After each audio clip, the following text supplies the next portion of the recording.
Olá. Qual foi o momento mais difícil? O primeiro jogo como profissional ou o primeiro direto na TV?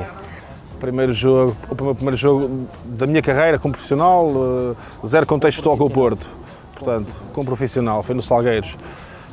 Eu era mais genuíno na altura, mais desprendido, portanto acho que me custou mais fazer televisão, porque já tinha uma consciencialização muito maior do que é que eu precisava para a minha vida, de quanto é importante fazer as coisas bem. Quer dizer, com 18 anos eu entrei em campo. Fazer o primeiro direto, já sabia que, enfim, tenho que fazer isto bem, tenho que agarrar esta oportunidade, estava mais nervoso. Lembro-me que soava da palma das mãos o Bernardino Barros ao meu lado, a dizer calma miúdo. Portanto, e resumindo e concluindo e sendo sucinto, o primeiro direto eu fiquei mais nervoso. Como é que é dar esse salto para o outro lado do ecrã? Bem, a mim foi de uma forma natural e ainda bem, porque não foi uma busca que me tornou também sôfrego nessa busca, sabes? Tipo, eu quero ser comentador e tenho que fazer coisas para o ser. Não, felizmente tive a sorte, nem todos o tenho, de me surgir a oportunidade do Porto Canal. Através de uma entrevista que eu fiz, nós tínhamos lá no Porto Canal uma rúbrica, digamos assim, que era a cadeira de sonho, e eu creio que a minha caiu muito bem nos responsáveis do Porto e na massa associativa do Porto, até porque o fiz também de forma desprendida, com os meus 2 filhos. Foi muito original na forma como comuniquei com as pessoas e não quis defender muito aquele rótulo do jogador, disse a minha situação financeira atual, disse o que sentia pelo Porto, portanto, e essa aceitação por essa genuidade permitiu que depois me fosse concedida uma oportunidade para eu poder comentar no Porto Canal e filo sempre desprendido também de alguma dependência de raciocínio, isto é, se há coisa que eu tenho orgulho de ter trabalhado no Porto Canal é que, sendo um canal obviamente ligado ao Futebol Clube do Porto e os comentadores serem naturalmente afetos ao Futebol Clube do Porto, nunca me foi condicionado o raciocínio. Traduzindo isto assim de uma forma muito simples, eu hoje estou na TVI, portanto pedem-me isenção e eu já estava habituado a tê-la no Porto Canal. Por incrível que pareça, também há o outro lado, que é que cada vez parece que há mais especialistas em futebol, que parece que muitas das vezes o conhecimento dos livros está-se a sobrepor de alguma maneira ao conhecimento empírico do próprio campo. Acha que realmente está a acontecer isso? Eu não gosto muito também de me pôr naquele cadeirão que, lá por ter sido futebolista, me concede uma visão absoluta sobre o jogo, sobre o que aconteceu e reduzir os outros todos a nada. Acho que isso também não existe. Há 1001 provas dadas por profissionais, por treinadores, que não foram jogadores, que leem o jogo e que falam sobre o jogo de uma forma brilhante. Agora, eu acho que é o casamento das duas coisas, é o equilíbrio entre as duas. Um bom jogador, naturalmente, e sustentado pela experiência que teve enquanto futebolista, a gente pressupõe que a leitura dele seja sustentada nessa experiência. E a experiência da aranha não é para a mosca, como eu costumo dizer, não é? Portanto, só se aprende bem pela experiência. Mas, caramba, não há espaço para os outros, que não tendo o dom de jogar, que não tendo o dom do talento, não possam também mostrar resiliência em aprender, em ler muito, em estudar, em ouvir quem jogou e depois, enfim, formular uma opinião também muito própria. Acho que há espaço. Agora, aqueles comentadores, aqueles analistas que vão para os programas porque tiveram um determinado mérito no negócio a vender colchões, ou que têm uma empresa de caminhões, ou que são excelentes advogados, ou que são excelentes empresários de futebol, para falar com aquele absolutismo todo, como se fosse uma verdade e não somente uma opinião, aí faz-me muita confusão. Porque nunca partiram o prónio, nunca fizeram ali uma ruptura de ligamentos cruzados, nunca sentaram o cu no banco, nunca foram, se calhar, injustiçados, nunca tiveram ordenados em atraso no futebol, nunca viram colegas de equipa, se calhar, com fome a treinar, não percebem nada. Estás a entender? E esses metem um bocado de confusão, vão para ali dar umas gargalhadas, vão para ali mandar uns bitites, vão para ali com o único propósito de defender de uma forma às vezes até pacóvia, pífia, o clube que gostam, para que depois tu somes aquilo tudo e se fores um adepto original, com cabeça, que penses por ti próprio, chegas ao fim e dizes assim, pá, tudo bem, isto foi uma defesa aqui do meu clube, o que é que eu ganhei com esta defesa aqui assim estúpida, pouco sustentada, o que é que eu aprendi? Zero. Portanto, não somam, é só mesmo um entretenimento, é um show que muita gente apoia e dá audiências, portanto, isso é o reflexo também da forma como nós pensamos enquanto portugueses. Acha que esta cobertura constante e permanente, este acompanhamento permanente do futebol, pode colocar de certa forma alguma pressão acrescida nos jogadores e nas equipas? Olha, eu acho que não, sabes porque ainda ontem, eu não posso dizer o nome do jogador, mas novamente, assento numa jura por tudo que é mais sagrado na minha vida, um grande jogador, que eu considero um grande jogador, elogiou a forma como eu tinha comentado a sua integridade, o seu profissionalismo, a forma como ele vive a sua profissão. Foi ontem que eu a recebi, um grande profissional dos nossos palcos, que me deixou muito, muito satisfeito. Mas não foi ele que viu, e isto é para tu perceberes o quê? Não foi ele que viu, foi o pai que teve a habilidade e a gentileza de lhe mostrar ao filho: olha, o que o Cândido disse de ti, um ex-profissional também, acho que deves ouvir. E ele viu e ouviu o que eu disse e teve o carinho de me agradecer. E dizia-me que não via muitas vezes porque tentava-se abstrair desta poluição que há à volta, que pode muitas vezes ser positiva, mas a maior parte das vezes também vem estragar o teu dia. Eu, enquanto jogador de futebol, tive alturas da minha vida que acabava o jogo e sentia-me realizado, dizia: caramba, eu esvaziei o tanque, eu fiz um grande jogo, meu. Ia no carro para casa e dizia: foda-se, joguei bem, meu. Joguei bem, ninguém me tira isto da cabeça. E chegava ao dia seguinte ao jornal e rasgava-me todo, meu. E sabia que aquela rasgadela que estava ali no jornal ia passar, ia espalhar, porque as pessoas não iam ver, não viram o jogo, iam sentar de manhã, liam o jornal, Cândido, nota 1, fraco, lento, e eu, quer dizer, portanto, há de facto uma poluição que muitas vezes é injusta.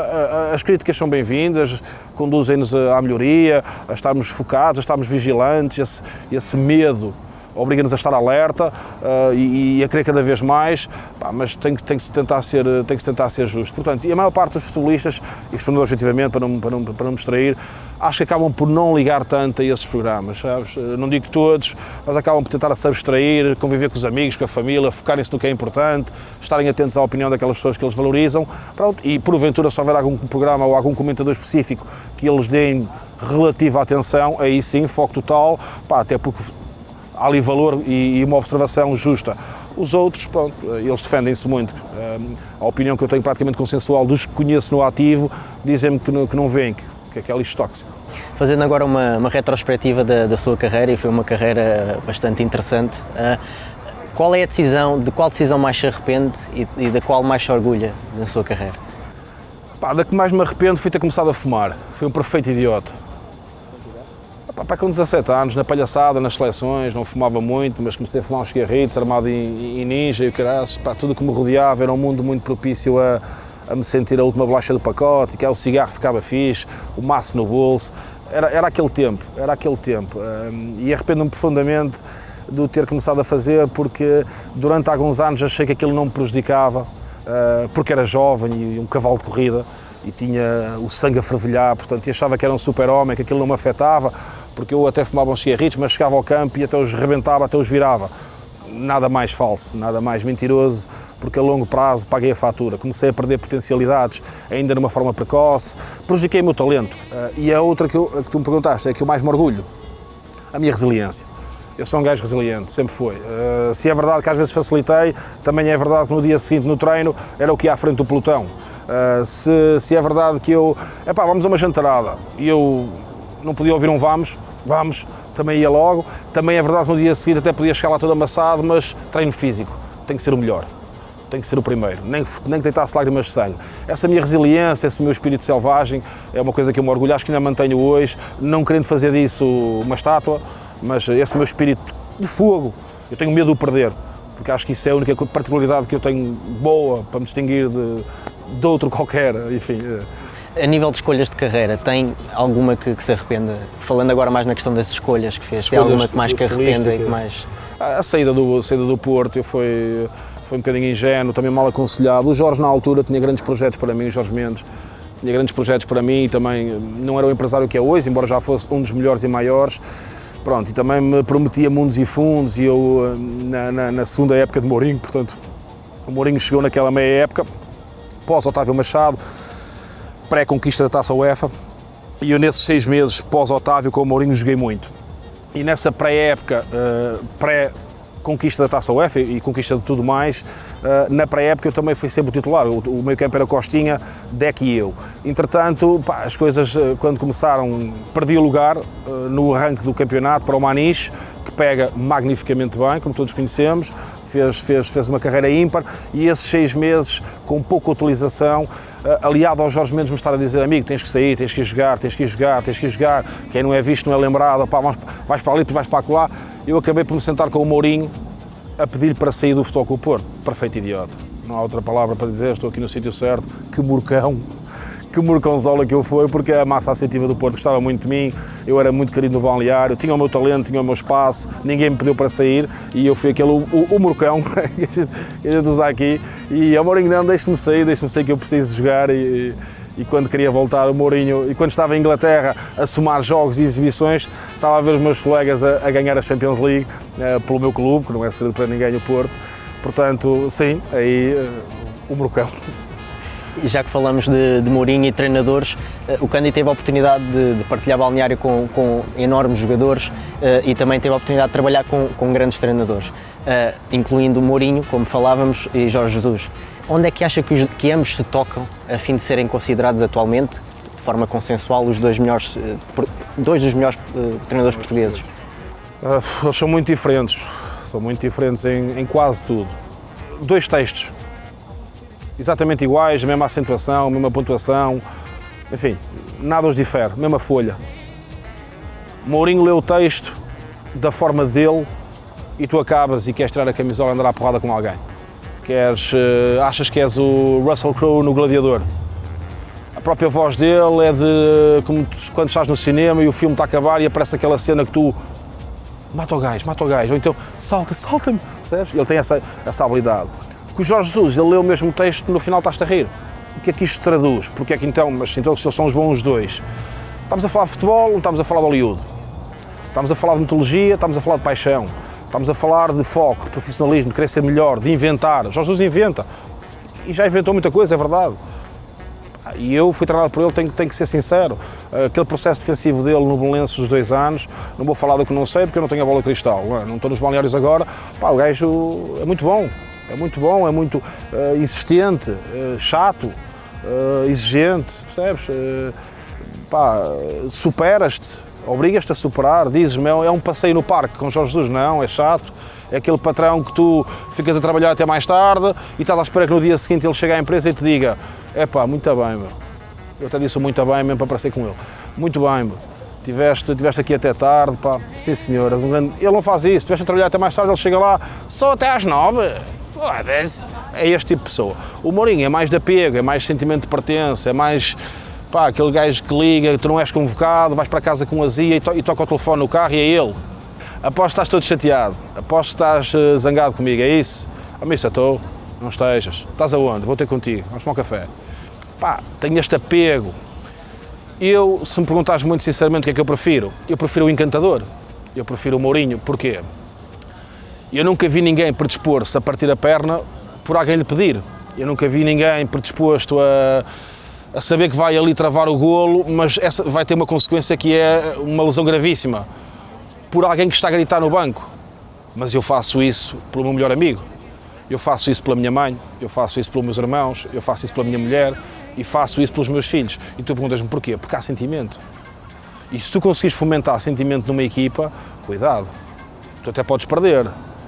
Mas é um conjunto mais forte, porque há ali laços que os prendem, em que eles estão dispostos a esvaziarem-se, a darem-se. Portanto, há sentimento. Sentimento é uma coisa muito forte, meu. E se tu conseguires, só não chega, mas se conseguires somar sentimento à boa metodologia, à competência e ao profissionalismo, é quando estás perto de ganhar. Até que ponto o comportamento extradesportivo pode efetivamente condicionar, por exemplo, a contratação de um jogador? Tudo, e nem sempre disse isso. Não há outra forma de dizer, e nesta questão que me estás a colocar, não vou romantizar. Faz as coisas bem. Não sejas um santo, um parolo, mas faz as coisas bem. Aperfeiçoa-te, potencia-te, faz uma análise SWOT a ti mesmo. Em que é que tu és forte, em que é que tu és menos forte, quais são as tuas ameaças, quais são as tuas oportunidades. Faz-te rodear de gente competente, investe em ti, investe em bons profissionais, não tenhas a convicção de que és melhor em tudo. Tu és um bom jogador de futebol. Não percebes nada do teu corpo, não percebes nada de comunicação, não percebes nada de imagem. Trabalha isso, acompanha-te bem, investe bem o teu dinheiro. Não sejas parolo. Não aches que ser jogador de futebol é reflexo, andar com os vidros abertos, com a música alta e usar cintos a dizer versagens de uma forma gigante. Investe em ti como homem. O tempo virá, vai vir a adversidade, vai vir a vida real, como eu a encarei, percebes? E é a tua fantochada. Só tens a mesa reservada enquanto jogas. Depois tens mesa reservada se não estiver ocupado. Eu estou a dizer o que não fiz. Atenção. Eu fiz isso tudo errado. Portanto, deixa-me dizer aos que vêm para não o fazerem, porque quando eu levei a pancada, o meu reinventar-me já foi mais duro. E não há necessidade de ser assim, pode ser paulatinamente. E ter os teus momentos de palhaçada. O futebol também é palhaçada, também é convívio, também é paródia, também é umas bodeiras de vez em quando. Ninguém morre, mas com equilíbrio.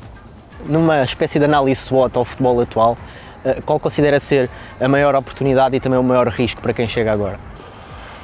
A oportunidade é que eu acho que, pese embora haja muito mais câmaras, muito mais atenção dispensada ao futebol, não é sinónimo que haja mais talento.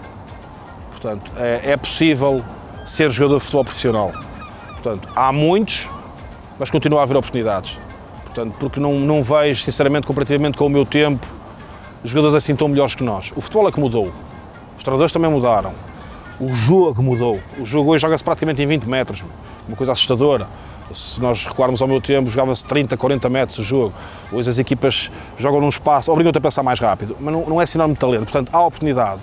Pá, a ameaça é preparem-se porque é um mundo cada vez mais escuro. Pá, há estes 1001 empresários, há 1001 formas estranhas de te moveres no fenómeno, há as apostas, que é um flagelo, há dirigentes sem escrúpulos que nunca deram um chute numa bola e acham que o facto de terem sucesso noutra área negocial lhes confere vir para o futebol. E porquê é que essas pessoas, porquê é que esse dirigismo vem para o futebol? Tu podes ser um indivíduo com muito dinheiro. Tu podes chegar ao restaurante de Maserati, de Ferrari, e entras dentro do restaurante e toda a gente que lá está, se tu não estiveres no futebol, ninguém sabe quem tu és. Pá, isso irrita muito aquele empresário que tem muito dinheiro, mas ninguém o conhece. Então, pá, como é que eu posso ficar conhecido?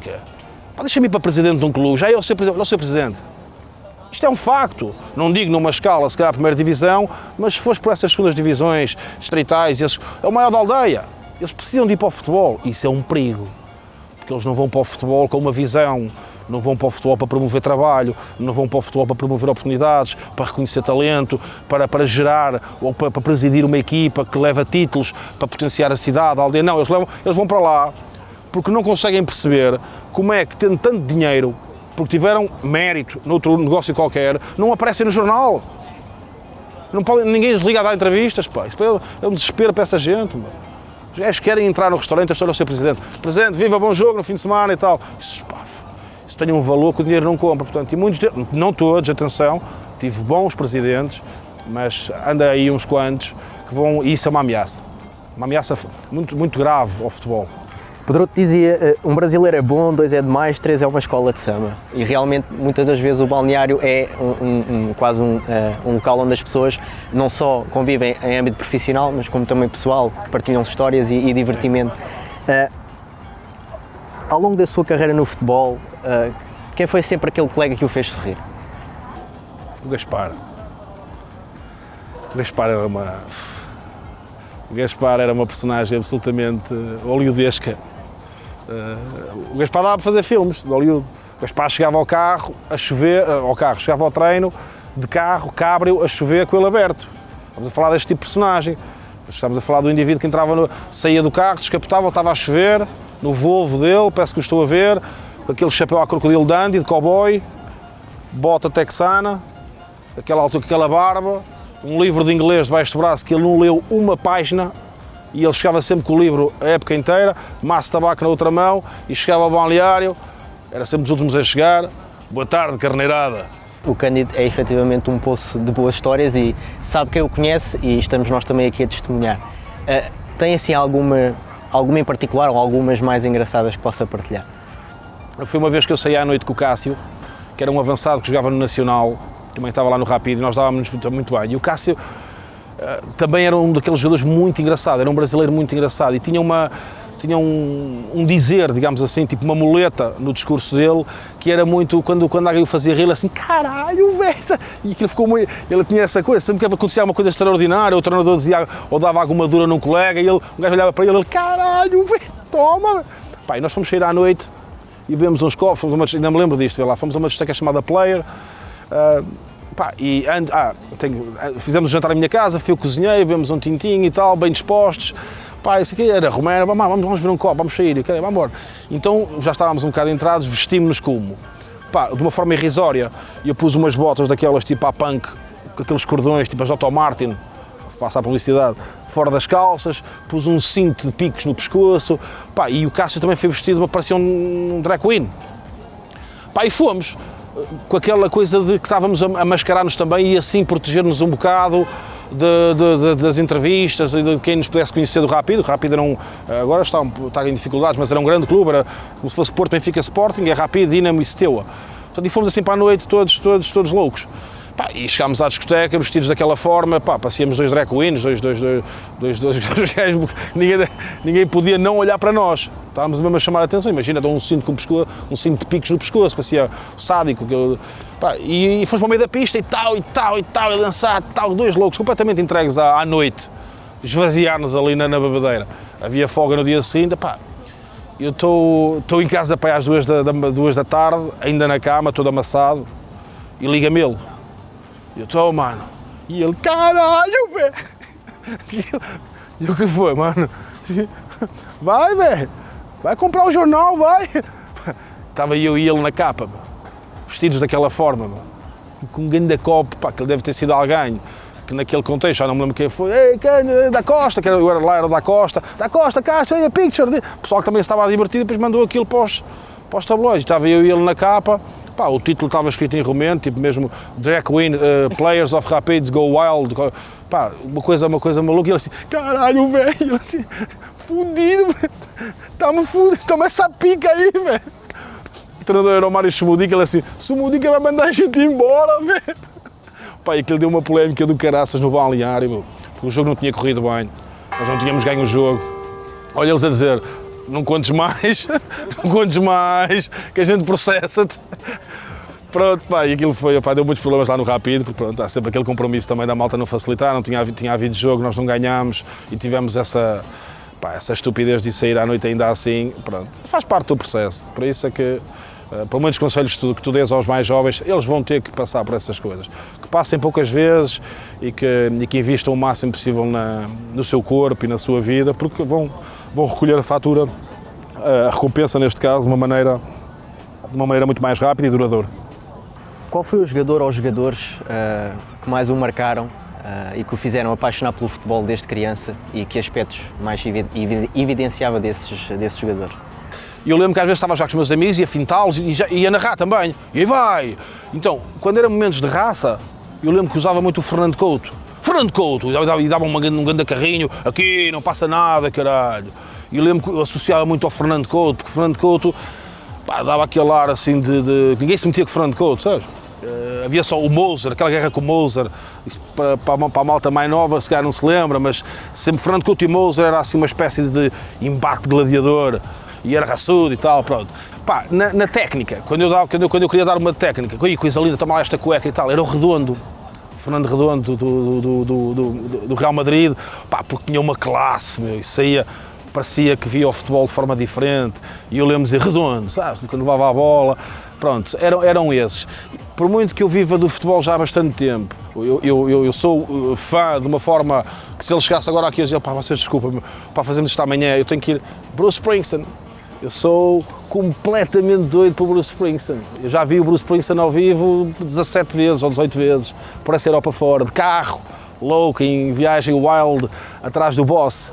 Portanto, idolatrei muito mais até, se calhar, outras personagens, percebes, do que jogadores. Muito honestamente, eu nunca pensei que por exemplo, com os 18 anos jogasse no Porto. Pá, se quisesse, achava isso algo inalcançável.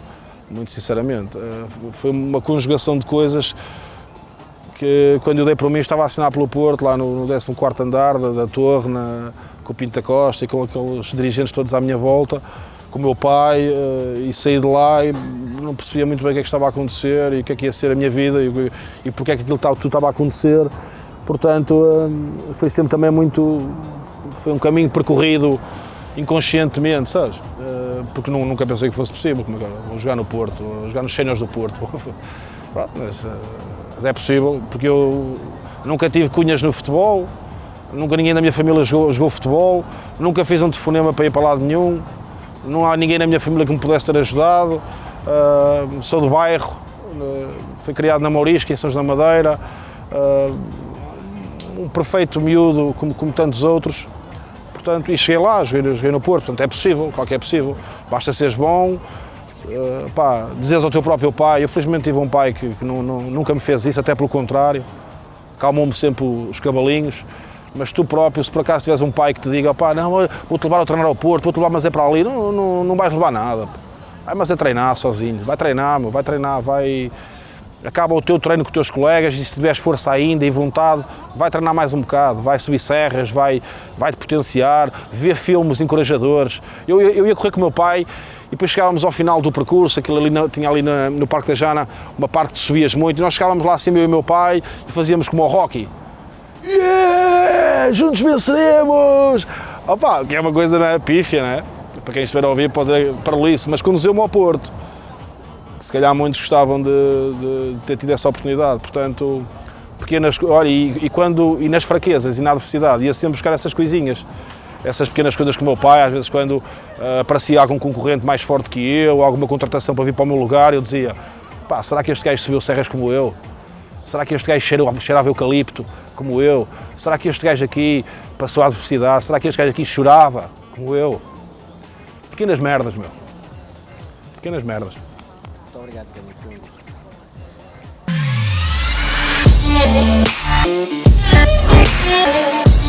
gosto.